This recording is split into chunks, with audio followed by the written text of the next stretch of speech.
What's up guys, today we're going to be going over the plank and our top 5 advanced plank exercises that we suggest you guys try for some killer abs. Let's get into it. Alright guys, so the plank creates a stiffness in your abdominal core and then creates that rigidness in all your muscles, keeps them tight, keeps them contracted, and keeps them static all the way from your shoulders to your kneecaps. You're going to incorporate so many different muscle groups. It's a burner and it has a different play on gravity. As a lot of exercises, gravity is pulling you downward from a vertical position, whereas this is pulling your middle core region to the floor, forcing you to learn to engage it and to recruit the fibers needed to hold you up straight. So to do this and to do this correctly, you're going to be feeling a little bit in your shoulders, your biceps, your abs, your glutes, your hamstrings, and several other minor muscles, especially in the spinal region. However, you don't want to feel it too much in these regions because that will mean you're doing it wrong. It's very important you're feeling it in your stomach region. So within the plank, gravity is going to be pulling you downward and you're going to be in need of torso support. So a lot of you guys who do the plank and you're like, I'm not feeling it at all, chances are you're doing it wrong. This should be a tough exercise, and what we're actually going to do now is we're going to show you some incorrect variations. Let's get into it. Okay guys, so here Kyle is showing you a very incorrect version that a lot of people do, where they stick their butt right up in the air. Here you're just using your leverages to your advantage and putting a lot of the pressure on your shoulders. This isn't that hard to do. I really would recommend not considering this a plank because it frankly is not.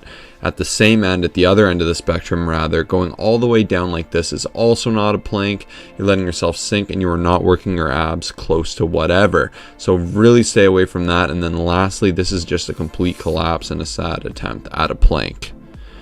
Alright, so the number one is the leg arm lift for the plank. So here Kyle is going to go ahead and demonstrate lifting the arm. This is going to transfer some of the weight and force you to recruit a lot of those abdominals and stabilizer muscles. Now same thing with the legs, you're going to have to learn to balance. You're going to use a lot of your stabilizers, bringing your obliques a little bit more, and just provide some new insight and challenge to the exercise.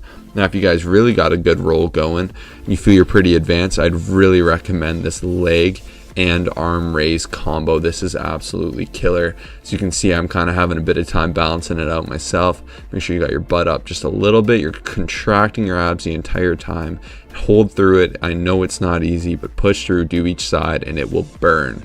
Next, we have the side plank, also known as the star plank. Here Kyle's doing the easier variation.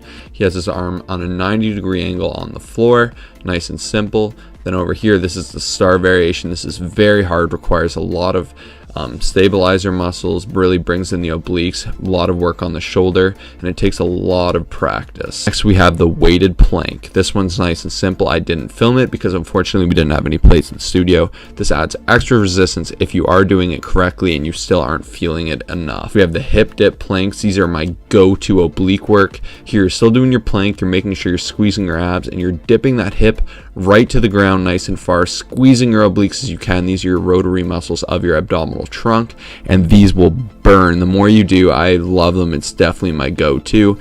I like to keep it on my tippy toes and just twist around from there. Lastly, we have the plank rollout with the exercise ball. This one's a beast one to do. I can only do 5, so I got Kyle to demonstrate it for you guys. Here you can see, just as a little setup, it's a little bit tough to get into, but you want to find your balance first, just like he did here. Then you're going to push it out, fully extend yourself like an ab roller. This one is just brutal. It requires so much dexterity and ability to stabilize, hold yourself up, as well as good abdominal control. Make sure you're still squeezing those abs and doing it properly and not cheating through the exercise. There you guys have it. That's our top 5 advanced exercises. Make sure you guys are using this. We'll put a little mock routine for you to try down in the description so you can check that out, grab that for free. Get some killer abs. Please make sure you're doing these right, and remember, it's all about engagement with your mind and the muscle above everything else. That's how you do it. We'll see you guys in the next episode. Check out our other videos here. Boom.